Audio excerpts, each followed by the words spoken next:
Good evening, everyone, and welcome to the Catalyst Lifestyle Podcast. I am your host, Sunkist, and with me tonight is my co-host, Aria F. Wright. What's Good up, evening. Aria? We're back. We're back. We're back. We're back. We had a little break, and now we're back. Break. Because we're back and back and back. We're back. We're back. Okay, sorry.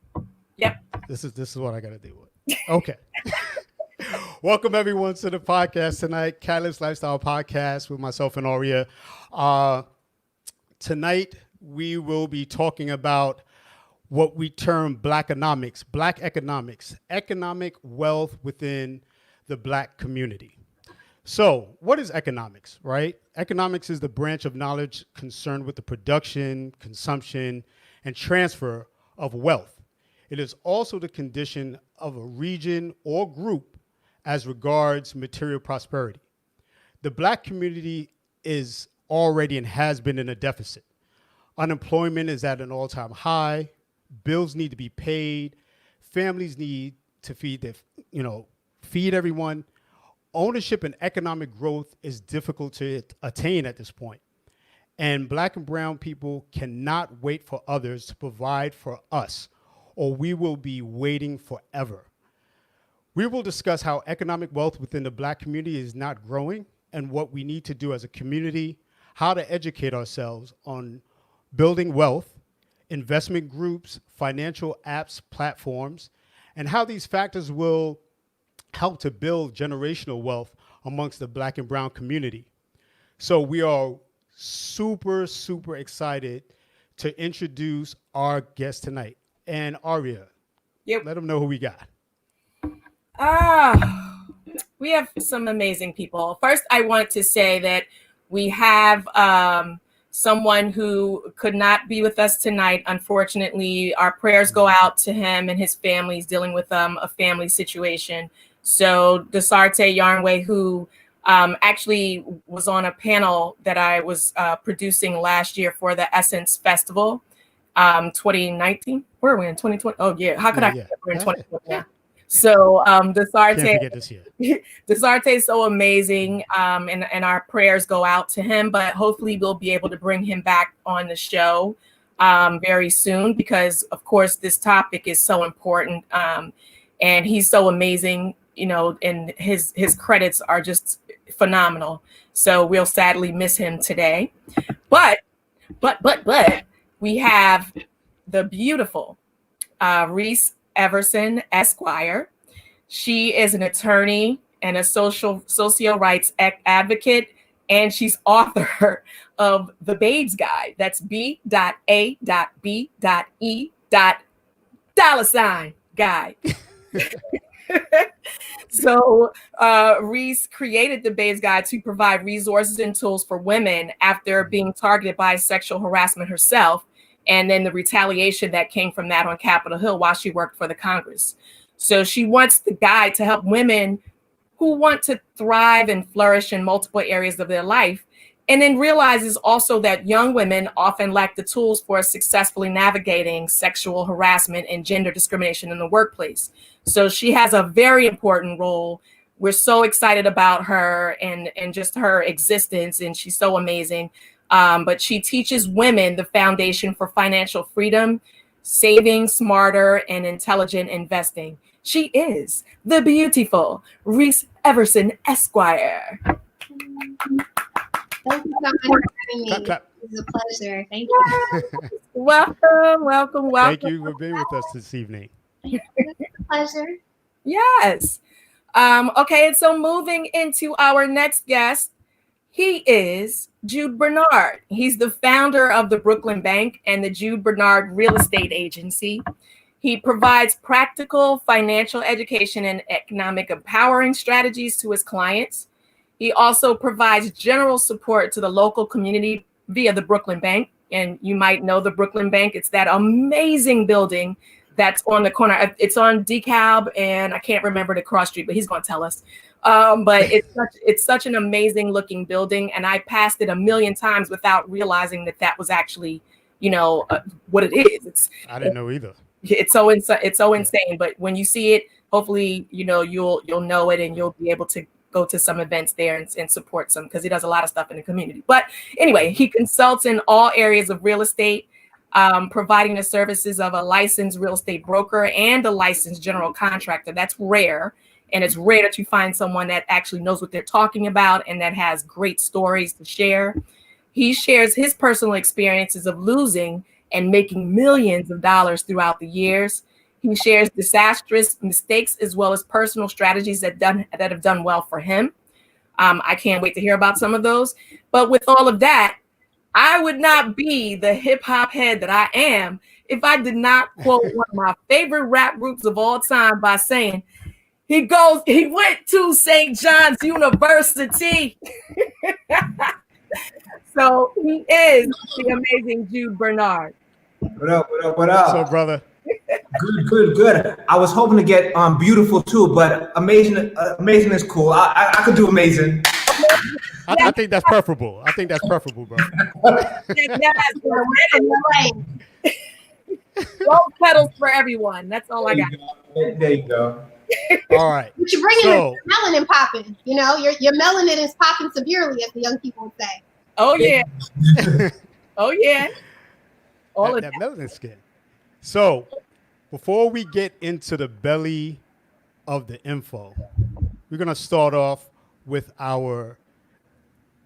Is it usual? Not usual. Sometimes we do it. It's actually a great thing that we try to work in. And it's awesome, but we kind of remixed it because we doing the whole puffy thing today. So we remixing it a little bit. Normally when we do this game, it's called Keeping It 100. We have everybody that, will put up a sign either saying that they agree, 100 or not, 0. But today, Sunkist is going to explain the rules, and then we're going to go straight into it, and then it's going to be awesome. Okay. Exactly. So they're so scared. I can tell. Yeah, I think they shake. They cool though. They cool. So I'm going to ask everyone 3 questions, and in those 3 questions, what I'd like you to do is just answer the question honestly. If it's a true or false, or it's a yes or no, it's like, oh, I wouldn't do that. I would do that, and then just give a little context behind each. All right. So everybody ready? Yeah. Okay. Cool. All right. So keeping it 100. When you reached a point in your life where you said, I made it, what was your first purchase over $500? And Reese, we'll start with you. All right. So I was really young when this happened. I did my first $1 million real estate deal as the attorney for the deal in Chicago. And that night I had an event. A pair of my shoes that I wanted to wear, I went to pick up because they were broken. Didn't get them. And so I got to the store and I bought a pair of Fendi that cost $7.95. They're still in my closet. So irresponsible, Reese. But you know what? When you work hard, you play hard. That's right. It was terrible. I'm not mad. I'm not mad at you. We'd be mad at you on that. That's a good one. Do you still have them? No, that's the question. I have them and I still wear them. So okay, all right. And that was over 10 years ago. So technically, I got my money's worth. That's got your money's worth. Quality over quantity. There we go. That's right. Jude, how about yourself? Yeah, my very first purchase over $500 was actually my first car that I spent like $7,000 on. I went from 0 to $7,000. I had copped a 1987 Acura Integra. Ooh, I remember those. Yeah, and I had just pledged Phi Beta Sigma, and I had copped the white one with the blue interior on some real blue and white stuff. Couldn't tell me nothing, I spent every last dime that I had from working all my life for on that car. So I never even heard of insurance, maintenance, or anything like that. So that car ended up spending more time parked up because I didn't have any money to insure it than driving for a while. But oh damn, I did it big though. But you did it big though. You did it the way you wanted to do it, right? Exactly. All right. Second question. So keeping it 100.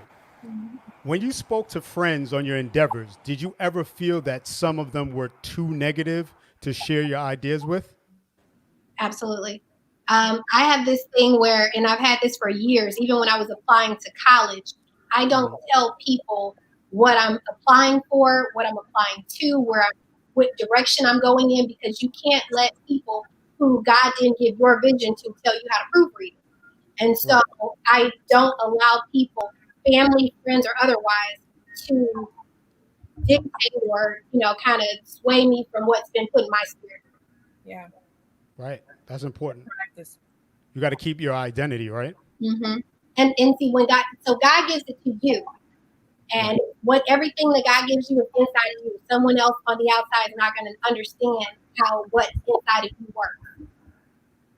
It's true. Jude? Yeah, there's always somebody who has something negative to say. But what I've learned is that every bit of negativity is not necessarily hate.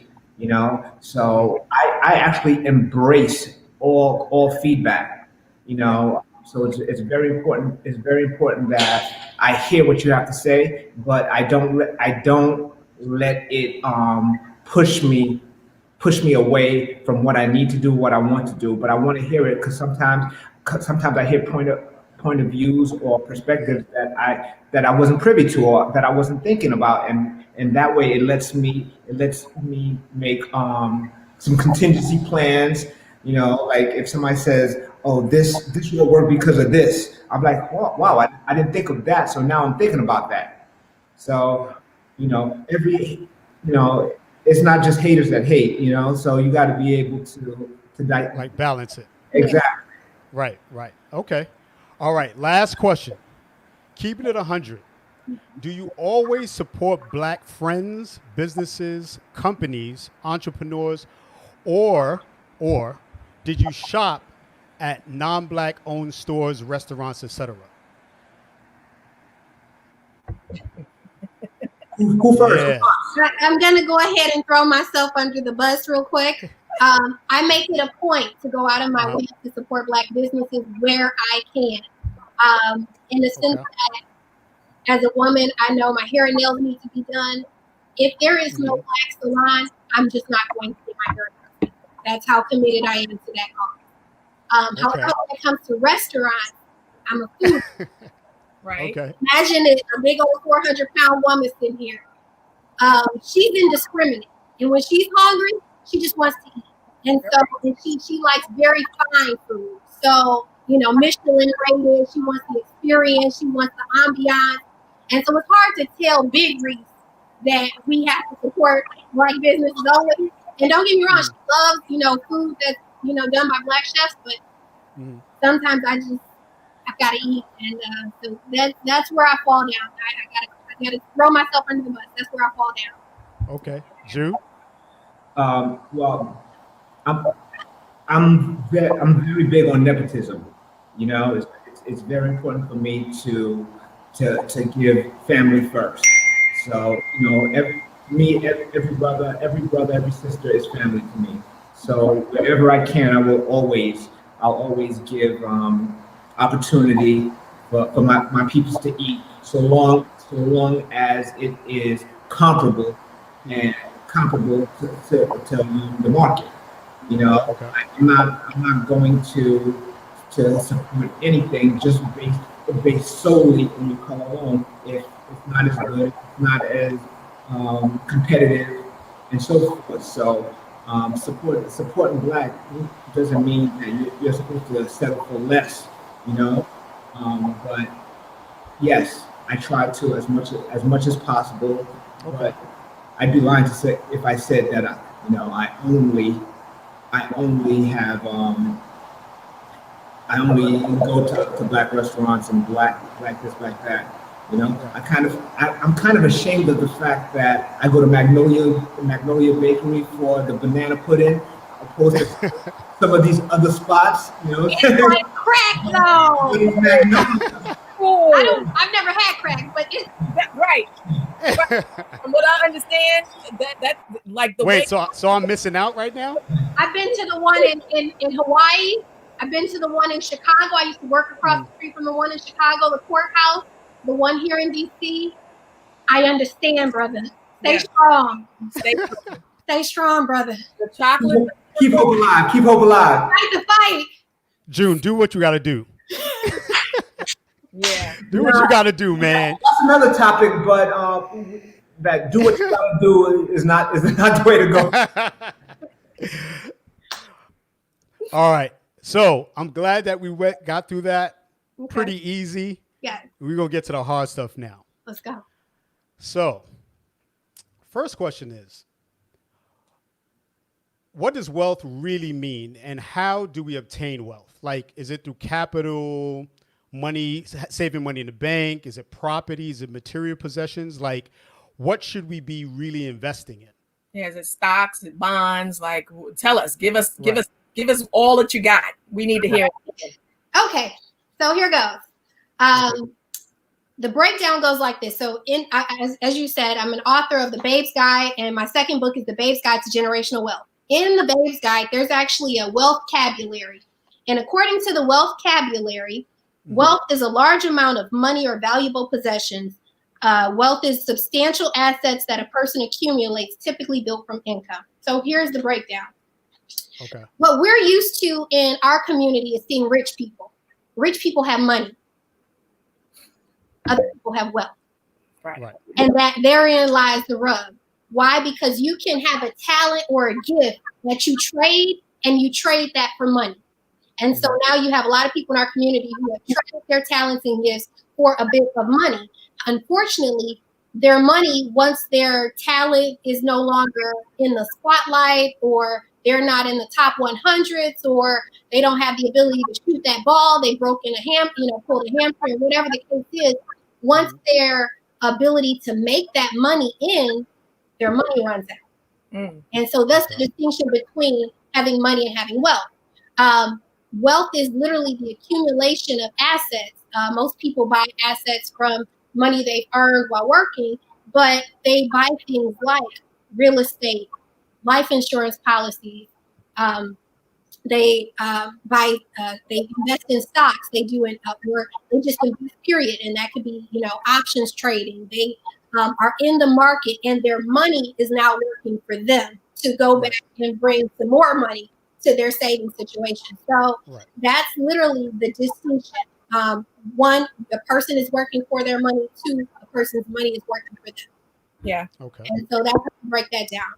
What are we supposed to do with our money so that our money can work for us? Well, the options are literally as plentiful as the day is long. There's several ways you can send your money out to go, and collect other dollars and bring more dollars back to you. Most of that comes from being observant and researching and connecting and talking to people around you. Wealth has a language, and wealth hangs out in certain places. So understanding where to look for wealth, where to look for signs of wealth, understanding the language that wealth speaks. Words like dividends, those are some of the things that are critical. ROI, return on investment. These are going to be some of the things that are critical when you say, okay, I want my money to work for me, versus I'm just going to go and be talented at something and earn a bunch of money. Yeah. Got it. Jude, how about yourself? What do you think? That was a lot,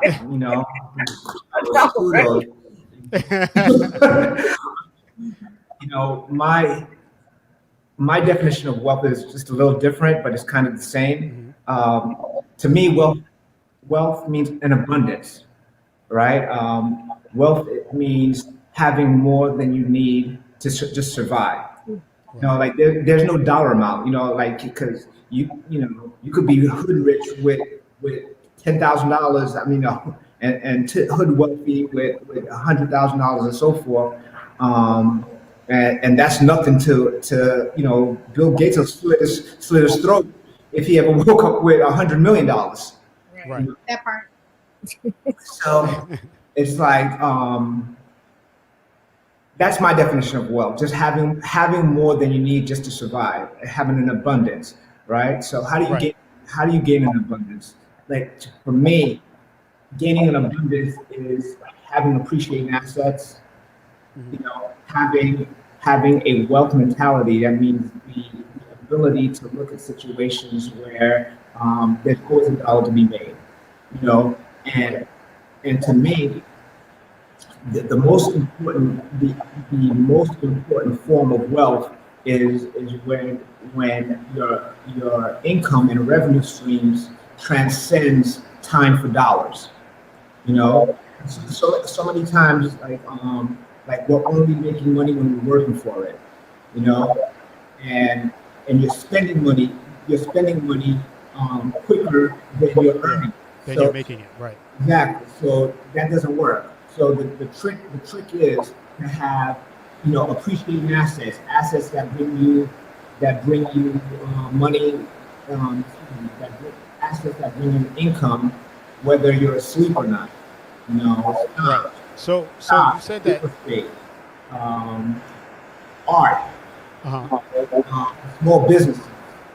All of those are forms of wealth. Excuse me, are forms of wealth. Those are all wealth generating products. Okay. So you said that the trick is to attain that wealth by applying those practices, right? So what are some of the practices of the wealthiest people around the world? Like, you speak of a Bill Gates or, you know, um, any person beyond a, $100 million, point. Like, how would you, say their practices are in order to keep them where they are? Well, when you look at all the big dogs, right? The Mhm. first thing that happens is that they have a level of delayed gratification. You Mhm. know, like they're willing to look at the big picture and not just look for the quick buck right now, but to have a broad view, a broad perspective of what can be. So instead of taking a shortcut and enjoying, instead of making $1,000 today and spending $1,000, they're taking $1,000 and they're reinvesting it back into their business or their idea and so forth. Um, so that the money's constantly growing. Second Okay. thing is Mhm. wealthy people have various streams of income. You look at the Puffys, the Jay-Z's, the Bill Gates, the Steve Jobs. They're not. None of those people are one-trick ponies. You know, Right. there, you know, there's there's um, there's art, there's businesses, there's catalogs, there's real estate. There's stocks, there's dividends, there's several. You So know, then it would even be safe to say then what you're describing is generational wealth, right? So yeah, adding on and building a monument for your, future sons and daughters. exactly. And also, um, another thing that the what I observe that two of the things that I observe that the really wealthy do very well. Two Mhm. is they're constantly evolving. You look at the Dr. Dre's, you look at the Ice Cubes. Mhm. Ice Cube, from NWA, saying F the police and America KKK is not producing Disney films.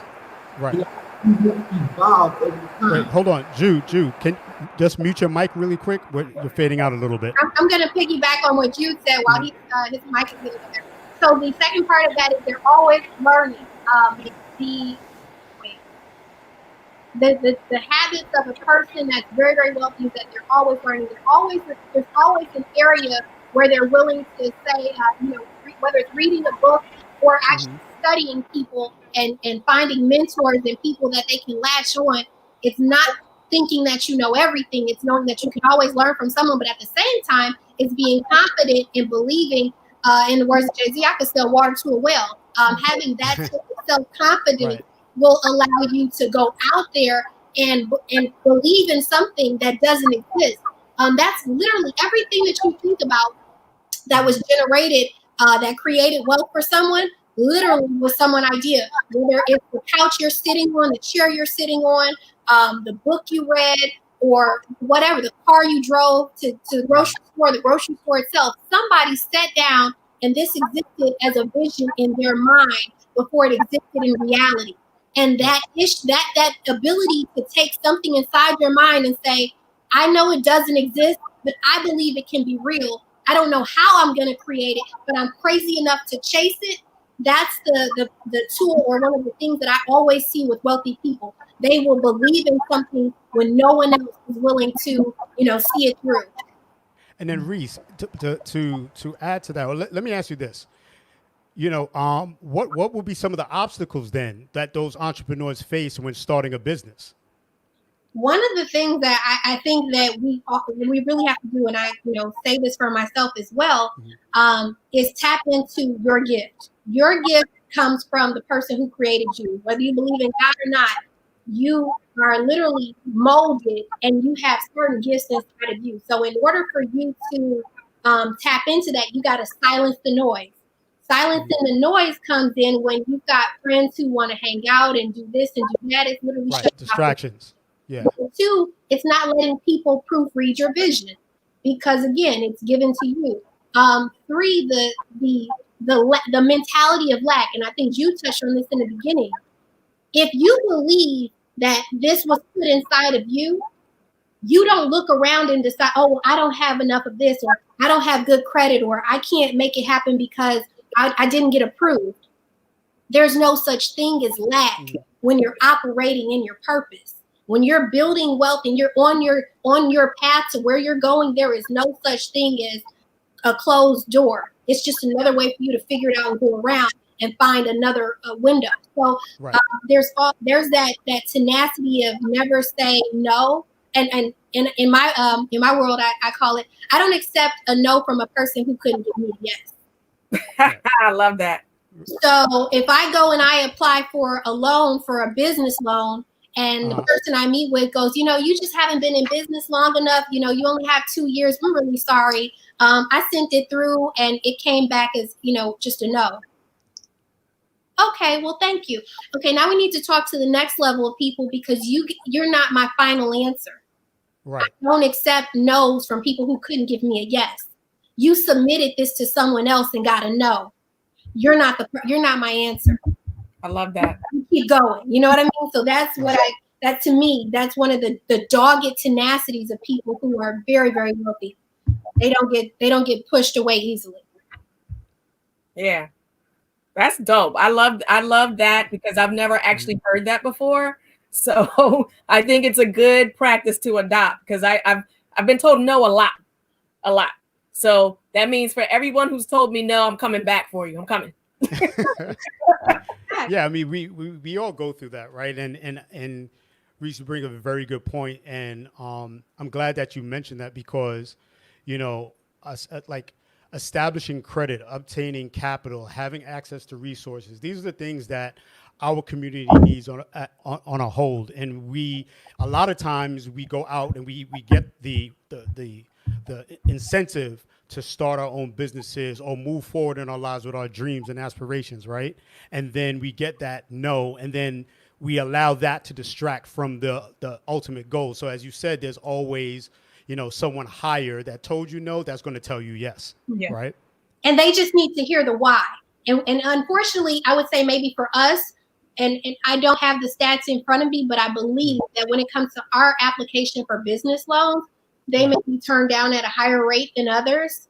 And maybe it's because we don't have the business education to know how to fully put the application together, or the grant application, or whatever. But if you accept that no and let that be the end all be all, you'll never get to where you're going. So it's really realizing that, there may be more obstacles for someone that looks like us and from our community, and we may not have all the Harvard degrees as someone else, but that is relevant. Right. It's been proven time and time again. And Jude, let me ask you this: like, speaking of banks, like, how would you advise someone who is unable to get a loan from a bank? There's so many different avenues to get money, and I always say, if you can't get the money, you have to really reevaluate the idea and the validity of what you're trying to do. Not all the time, but it's like if I said to you, hey, I need $1,000 to buy this $100,000 Rolex watch, and no one will give it to you. Maybe you have to start thinking that maybe the watch isn't real. You know what I'm saying? Because if it's a good idea, you always find a way. And you know, the way I still do a lot of my business is first and foremost through friends and family. Right. You know, reaching out, not asking for a loan, not asking for a favor or a handout, but you know, going to my friends and family and saying, hey, I have this opportunity, and instead of me giving the bank X percent, I'd rather keep it in the family and give you this money and let you make interest on this and let you eat as opposed to the banker's kids, right? Another way is if you can't get a business loan, you know, your personal credit, you know, your credit cards. Now it depends on the level of funding that you're trying to gain, you know. But you know, I bought my first building. I bought my first building with money that I got from student loans. You know, so. There's always different avenues, in other words, right? So there's always a way. There's, you know, like if you like, I always tell my friends like this, like if your kid got kidnapped for $50,000 tomorrow, would you be able to get your kid back? And the answer is always yes. You know, so you have to treat your business just like that. You know what I'm saying? With the same intensity, like, yo, I gotta get this done. How am I gonna get this done? This is what I'm willing to sell. You know, right? How important is it to you? How important is it? I've sold jewelry. I've sold jewelry to make mortgage payments. You know, I've sold cars that I owned for my next deal. You know, so it's like, what are you willing to do? Right. So it's definitely about sacrifices, obviously, you know, because there are so many people that have to sacrifice the now for the future. You know, and I see people doing it a lot, especially people going on vacation during COVID, because I know so many people that I see like having these extravagant trips to Tulum and all kinds of other places who are not working.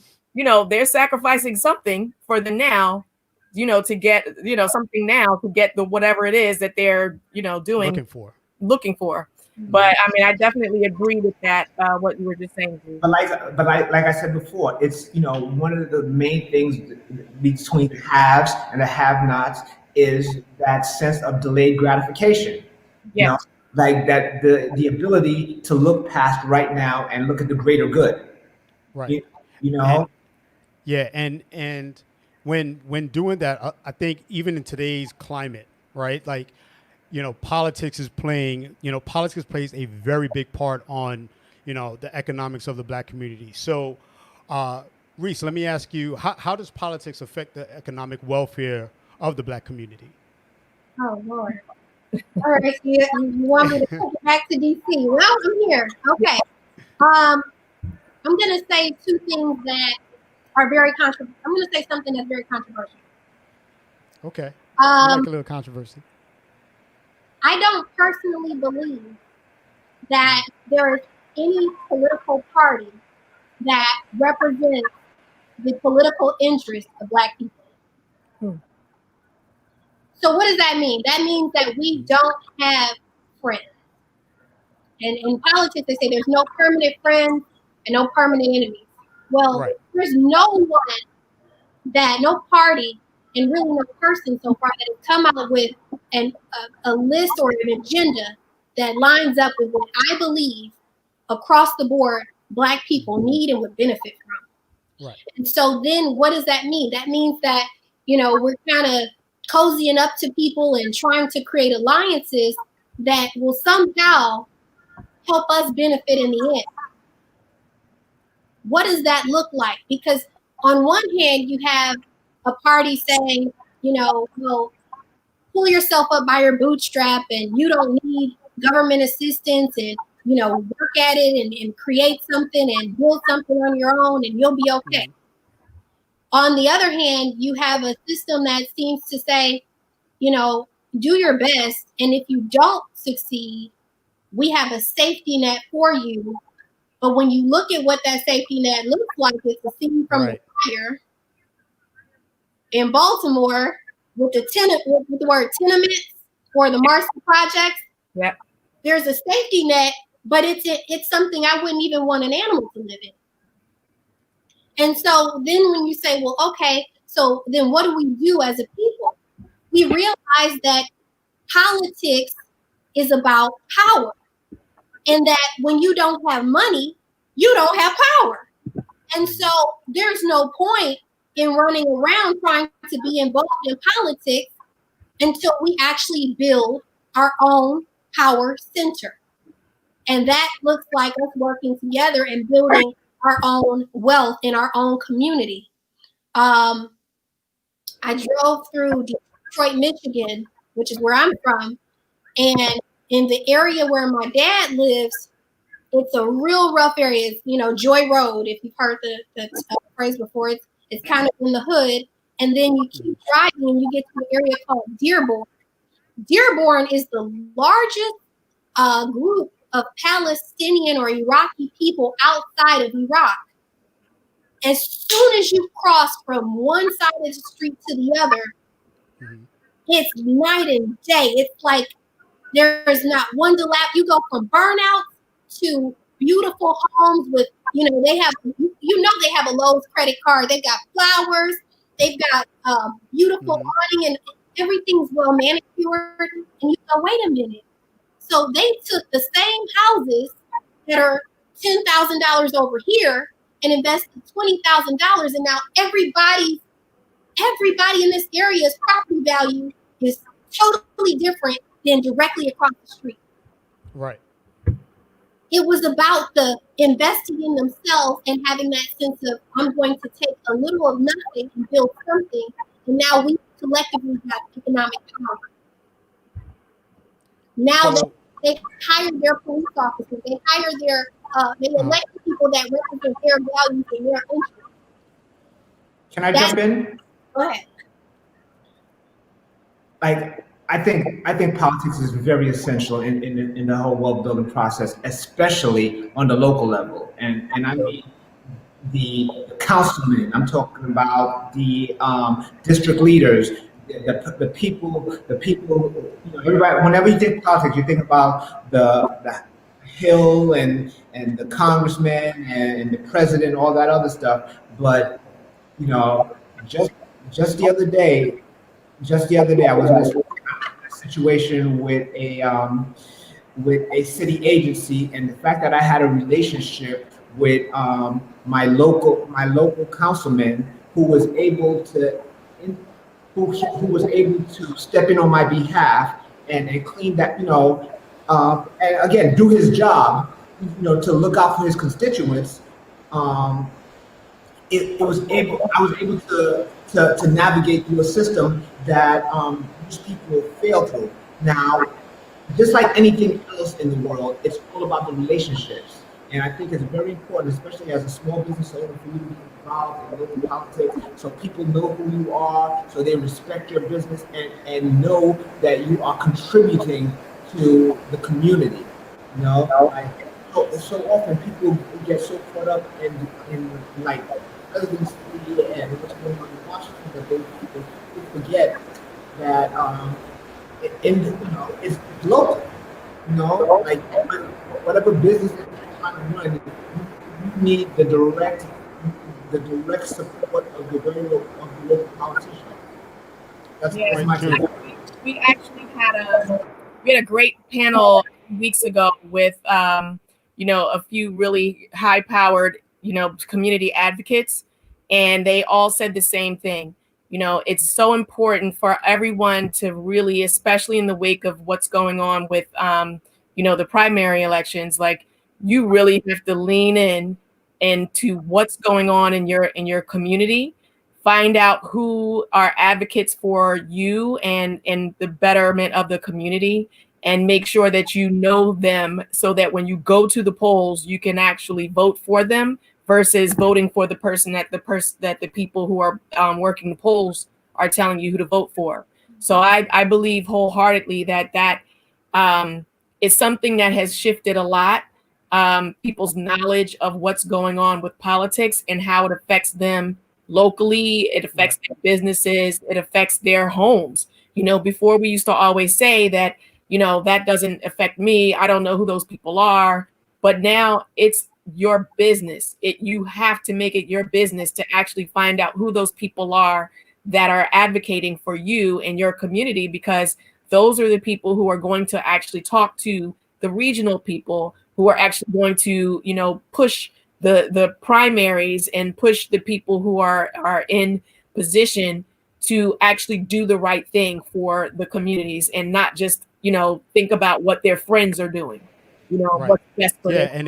and it's really, with that said, in conjunction to that, or in addition to that, better yet, it's the as Reese said, that we as a community also have to establish a financial, base, right? So it's not just the education of politics and how politics can work in our favor, and knowing who, from everything from judicial branch to the executive branch, and within the communities, right? So councilmen and councilwomen.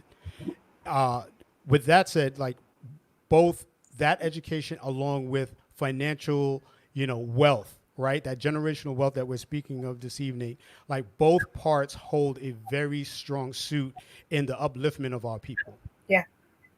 right? So today we have like a little bit more changes here as far as, how we can invest in things. So we have online platforms and apps that are the preferred route for investing, or should we consult a financial advisor?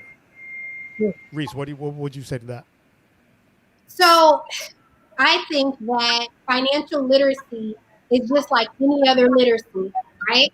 So Mhm. if you wanted to know how to become good with cooking, you would literally have to spend time talking to chefs. You would have to spend time at the grocery store. You have to spend time watching cooking shows. You have to spend time just learning what it is, what you're supposed to do, what foods taste good, what flavors, what seasonings. You literally have to go and immerse yourself in it. Financial literacy is no different. If you do not spend the time learning financial literacy, you will be sitting in a situation like Rihanna was, where her accountant, this was a big story about 2014, her accountant basically spent her money or mismanaged her money, and she was missing mortgage payments, I believe, going into foreclosure and having all sorts of issues, and went into bankruptcy because someone else was managing her money. And she just thought, well, I've got so much of it, there's no way I could possibly be broke. But because she didn't have the financial literacy, like many people who come from, where we start from and don't Right. have a lot, we just come in and we trust other people to manage and to do what their job title is, and we don't ever learn ourselves what it is that we need to know, and you look up and you have nothing. So I would Right. never say just go with an advisor. If you do decide to invest yourself, you can benchmark yourself against the market. One of the things that I realized after I started investing on my own was that my brokerage account, which is where I buy stocks, Mhm. was doing 24% better than the market. That means that the choices that I made based on my wealth building mindset, and I got to go back, I got to start over so that we can, get clear on that. Right. But the choices Right. that I made were doing 24% better than the Dow Jones market. So sometimes it's okay to trust yourself because there's a benchmark and you can tell if the decisions you're making are working for you, if they're making you more money, or if they're not. If you don't know what you're doing, it's not gambling. You literally have to learn and pay attention to what's going on. So here's my breakdown on the wealth building mindset. It goes like this. Anytime you see a business transaction happening, are you thinking about how you can build from that? When I saw that Jay-Z and Beyonce, I want to say in 2017, decided that they were going to do a tour together, I looked up and said, oh, I want to go see Jay-Z and Beyonce. And then someone said, oh, girl, the tickets are $500. I said, well, it's no way in hell I'm ready to give Jay-Z Right. or Beyonce And see, $500. And see, let's it's them. goes up to my living room and we go bar for bar on my canopy, my stamina be and let's do that. Oh, here we go. Here we go. But see, but as you said, like I think where you're going with this is that like it's knowing your worth. Wait. Knowing, We're gonna go here. Let me take it all the way home. So there's no way I'm gonna give you $500, even though I love you guys as a couple, as an artist. I can't do it. But my mind said, but someone's gonna give them $500. I said, I wonder who's putting on this concert. And so I looked it up. Live Nation. I wonder how much Live Nation stock is right now, because if people are going to pay $500 all summer long to see Jay-Z and Beyonce, somebody's going to make some money. I looked it up, and Live Nation at the time was, I want to say, $28. I said, well, let me just go on and get a game. Let me take my $500 and get some Live Nation. So I bought Live Nation stock, and I looked up, I want to say a year later, and it was almost triple. Wow. To say that to say, look, your mind has to be paying attention to not just, oh, let me go have fun, but let's have fun. And when you're thinking that way, now Jay-Z and Beyonce are paying me, and now I can take my money and go do some other stuff with it, and maybe, and spend it some other kind of way and have a good time. But I'm not taking my money to go entertain myself. I'm taking my money and sending it to work for you. Right. Then I'll go have a good time. Yeah. That'll work for you. Well, two things in regards to what you were saying about how to get the education online, live, wherever you know what I'm saying, just looking around, there's always a possibility to get education. You have to be able to learn and see the opportunity. She's 100% with that. You have to have the wealth mindset, because in every transaction there is money going into someone's pocket and there is money coming out of someone's pocket. You never want to be on that, the money's coming out of my pocket side. Or you want to minimize that, because if the money keeps coming out of your pocket, you end up with rabbit ears. Yeah. So with that being said, like, it's very important that you have an education, that you understand how wealth is built, and like immerse yourself online. Like, everybody has an opinion, right? Some of it is crazy, some of it makes sense, and so forth. But until you kind of, you listen to Elon Musk and see how radically different he is from Warren Buffett, and how radically Warren Buffett is different from what do you call it? Bill Gates. And everybody has an opinion. Everything works for, everyone has something that works for them. But until you've heard them all and you kind of try different things to suit your risk tolerance, to suit your ambition and stuff like that, you'll never really know. So what you don't want to do is just go to one financial advisor and say, hey, what should I do? And then have him tell you, oh, you need to buy this one stock or XYZ. Right. No, like you have to take things into your own hands, and right. And not just you being an individual, but then also grouping, friends and family, right? So which is going to lead me to my next question, which is, should we pool our resources together, like I said, family, friends, etc., together in order to start an investment group, right? So you're hearing now, especially during quarantine, gifting circles, right? And with those gifting circles, we're supposed to work together as a union and be like-minded, all right? So, what is your opinion of that? I personally get involved with it. I don't want to bash it, but I have my own personal brand, right? Okay. I've been doing business in New York City for 25 plus years. No one has ever lost money doing a deal with me, ever. In 25 years, I don't owe anybody any money, and no one out there could say anything negative about a business practice that I've heard all positive things. Oh, thank you. No, it's important because that's my personal brand, and I take it very seriously. You know, you might not like, you might say, hey, Jude is is an idiot. I don't like Jude. His sneakers are whack, whatever. But you can't say, Jude, I lost money doing business with Jude. You know, I talk, and it's so funny because I talk a lot of smack on social media, and it's just like setting myself up for somebody to say, well, you did this or you did that. It's like, nah, there's nothing to say. You never lost money with me. So with that being said, so it speaks to your I character. would never jeopardize my personal brand on a gifting circle that is contingent upon somebody else doing what they're supposed to do.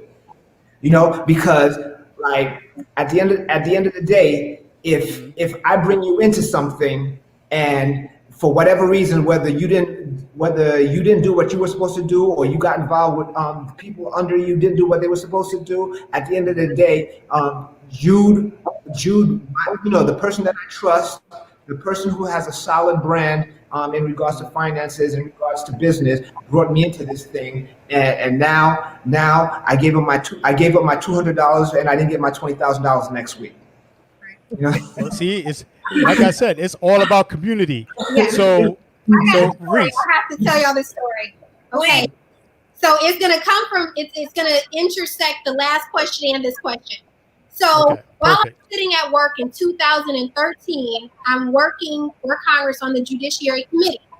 And I'm new to, you know, this area of banking, but I hear all of these bank presidents coming in and they are having a hissy fit. I mean, they are, as my granny would say, they were peeing in their pants and they were having full-blown tantrum. Oh, we gotta regulate this stuff. It's dangerous. You can use it to pay for drugs. You can use it to pay for prostitutes. It's how people are operating in the black market. If we don't get a handle on this, it's just gonna totally destroy everything and the sky is gonna fall. So what was that thing? Cryptocurrency. Oh God. They wanted to regulate cryptocurrency, and so I'm on the computer. I'm on my iPad texting my best friend, and I said, "Hey, I'm in this committee here, and then they're having a fit. I don't know what this Bitcoin stuff is, but I want some of it, and we need to get in on it because it sounds like a party." Because in my mind, wealth building mindset, if it can be used in all of these ways, and it's not under anybody's control, and the banks are afraid of it, I want it. Because until the banks can figure out how to get a handle on it, it's going to be very valuable. Right. And so my wealth building mindset kicked in. I said, let's go. And I sent that message to my best friend, Bobby. Bobby, if you're listening, you can show him the text message. I still have it. It's true. I said, Bobby, let's get in. In 2013, the price of Bitcoin was $600 a coin. And we got in and just spent $5,000. Let me just go here. Fast forward, I did get in, not with Bobby, but later. I want to say around 2015 or 2016. At any rate, Bitcoin for one coin went from $600 a coin to $17,000 per coin. It ran all the way up. All the way up. So with that to say, Aria. Wait. So I'm gonna just close out. My whole point is, I can't say no about Susu because I'm not personally involved. But when it comes to me making money, I don't need to wait for anybody else. If we're gonna do something collectively, cool. But that's not my only pot. I have my own thing that I'm working on, and I'm putting most of my eggs in. Right, and that's what we all need to do. Right, always have something else going. Right, but Aria, what would you say to it? I just see a lot of people doing, blessing circles, gifting looms. A lot of people who come in and they're like, oh, that's a pyramid scheme. It's whatever, But I definitely see a lot of people who are realizing some success from this and turning that, that community building exercise into opportunities where they can purchase land or do real estate development groups or do, other types of investment groups. So I think that there's a lot of pros that come out of this, as well as a lot of cons. You know, a lot of people are like, oh, I'm never doing that again because I lost my money. It's like, but did you lose your money after you did what you were supposed to do, or did you lose Right. your money when It's like putting money down on the crap table and then wanting to pick it back up. exactly? Like you've already made that decision, right? So Yeah. you go in knowing, right? I think just to add on to what you're saying, Ari, is that with the gifting circle, my belief is, because I've been a winner in it from day one since I've participated.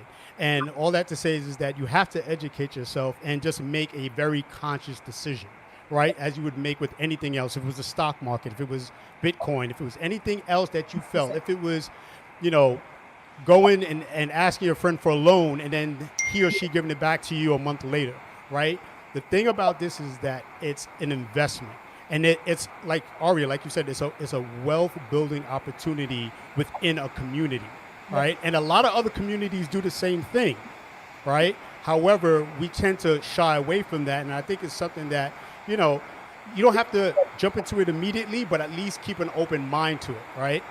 So, Yeah, I mean, you know what? There's another thing is, I feel like also people are not looking at the elephant in the room. It's like, okay, can we really work together?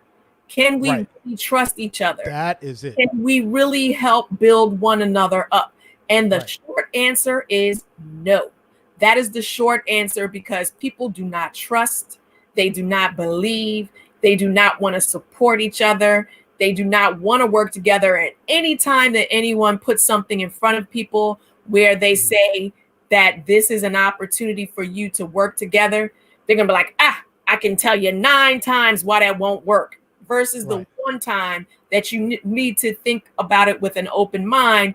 And, just looking back at what Jude said about, not depending on someone else, but working together to actually get to the point where you can say, look, I'm building a strong community of like-minded people who want to see each other thrive in this Right, and evolve. society and evolve and be able to, support each other and build a legacy for our families, create those generational wealth opportunities, because there's a lot of good that can come out of someone having this disposable income at their fingertips versus someone who's working, from 7 a.m. until 7 p.m. and too damn tired to do anything else. And they're working for someone else. So when this is done right, it can produce residual income, and it actually can help, establish community and build other long-lasting things. So we're gonna wrap it up with this last question, and I think it's a perfect segue to this. Where Jude, you could take the lead on this question here. Black banks, right, have been on the decline and significantly trail their larger counterparts. So, as a result of recent smaller banks like merging together or partnering with one another, we've seen a bounce back of effort. But why should we support the black bank? Bottom line is, no one is ever going to treat you better than your own. If you go downtown if you go to Chinatown, there are a couple of banks. As a matter of fact, there's a bank in Chinatown that somebody had put me onto, where myself and one of my boys are the only 2 non-Chinese people that use that bank, and the only reason I had to connect, that somebody brought me in, and they take care of, they take care of each other. The same thing with the Jewish banks, and the Spanish banks, Santander, Santander, Banco Popular. All of these were initially banks that took care of their own community. It's very important. At the end of the day, no one's going to treat you better than your own.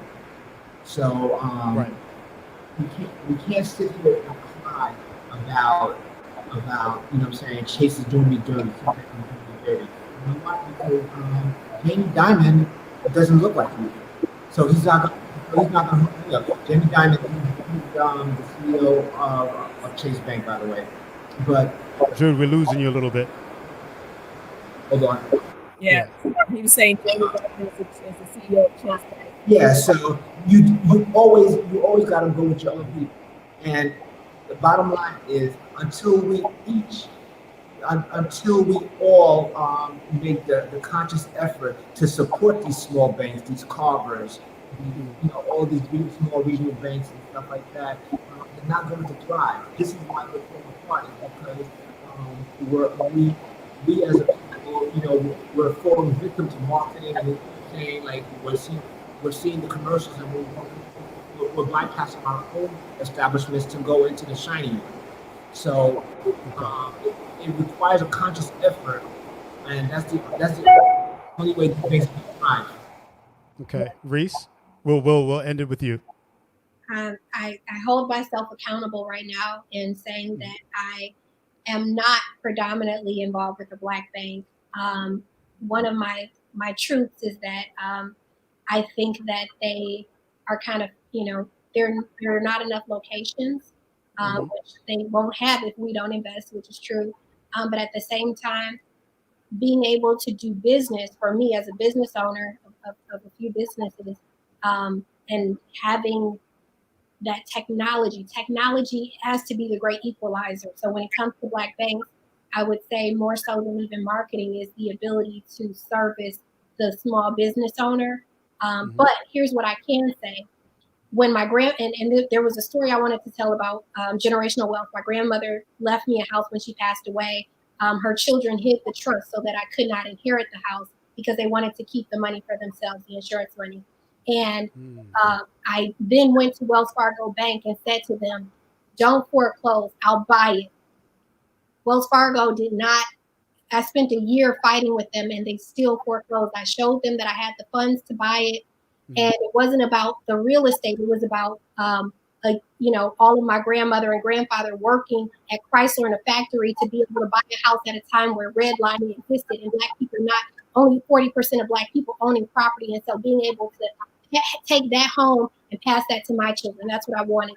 And because Wells Fargo was so hell-bent on just getting the asset, they didn't care that I came to them with cash. And so when Jude says that no one will treat you like your own, I can tell you from firsthand experience, Wells Fargo Bank did not care that my grandmother had lived in that place and that it was a sentimental thing and it was something I wanted to pass down to my children. So that's one of the differences, that when I say I want a bank Black, I'm looking for a bank that understands that we as people need to keep wealth in our community. Yeah. And they're going to do what they can to stop, things like foreclosure. Yes, that is beautifully said, Reese. And one of the things that once Sunkis and I were talking about this topic, and I was researching, and coming up with some of the, just the things that we were going to talk about, the discussion points. One of the things that I was challenging myself, and I'm a very stubborn person.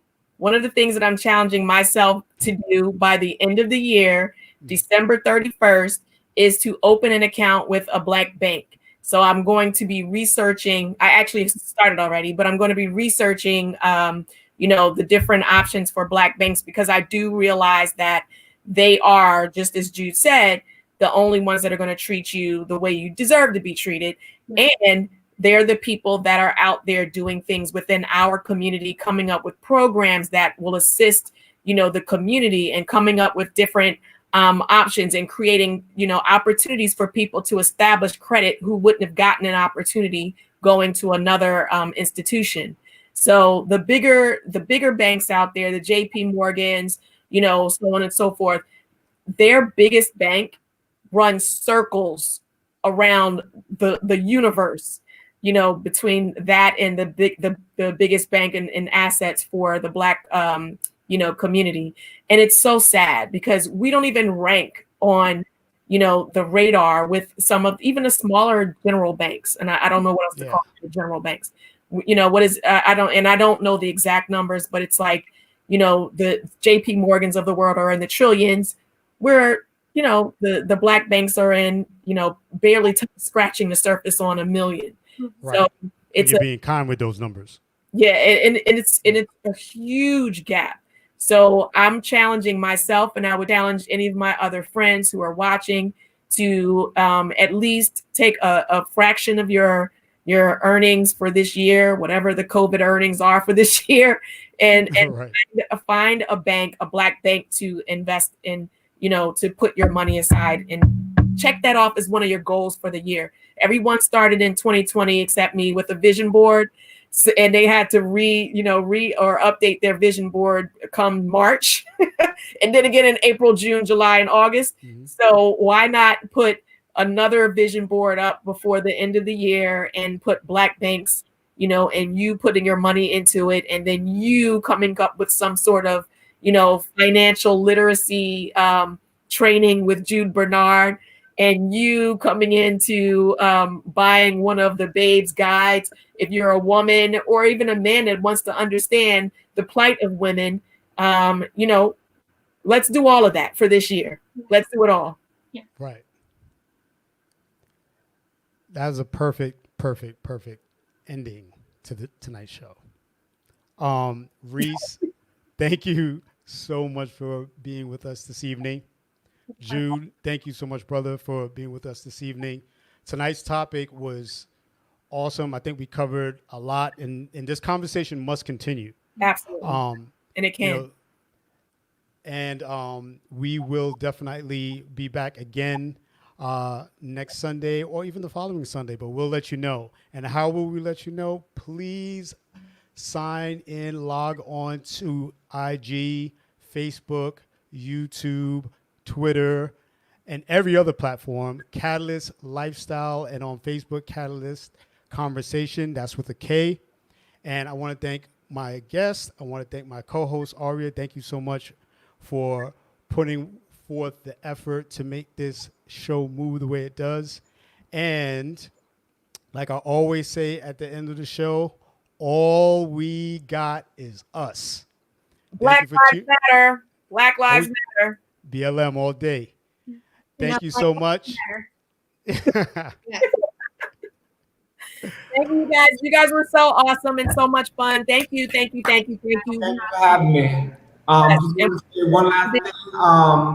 African proverb: if you want to go fast, go by yourself. If you want to go far, go with the group. So community, network, relationships, all of that. Bam. All that. All that. Thank you. All right. Thank you, everyone. Sorry, one more thing. I just want to say, Sarte, we will welcome you back when you want to come and have this conversation, because we definitely value your opinion and your expertise. So hopefully our part 2 of this conversation will include the wonderful Desarte Yarnway. And thank you. Prayers and blessings to his family. My fearless host. I'm in the building. You know what it is. And thank you, all right, everyone who joined and left a comment on Facebook or on YouTube. Kevin Davis, Tucky Blunt. Yes, I see you. Yes, we can talk about more than just trees. So Tucky, Tucky. Tucky can get away with that. Well, he's that's his life. He was one of those people that was given the funds. I think he was incarcerated on some charges about selling marijuana. Oh, yeah. Mm-hmm. And he was one of those people that was given that money to open his dispensary in San Francisco. I think it's in San Francisco, Oakland. So he's awesome, and yes, he's saying that he can talk about more than trees. So that's cool. But thank you, everyone else, for tuning in and for leaving comments. Please subscribe to our YouTube channel. Please like our Facebook page, and you will get the alerts once you have liked us that we will go live. And just come back and join us every single week. All right? Absolutely. All right, everyone. Thank you for tuning in. We love you all. Have a good night.